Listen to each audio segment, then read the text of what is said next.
আরেকবার হাতটা ঠিক করাও বুঝি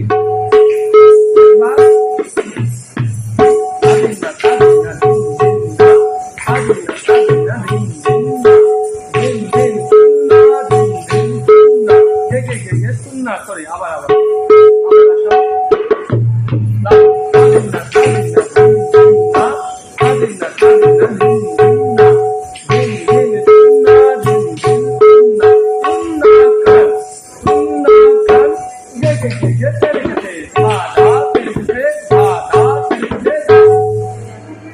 ওকে, এটা আমি গ্রুপে দিয়ে দেবো, ঠিক আছে।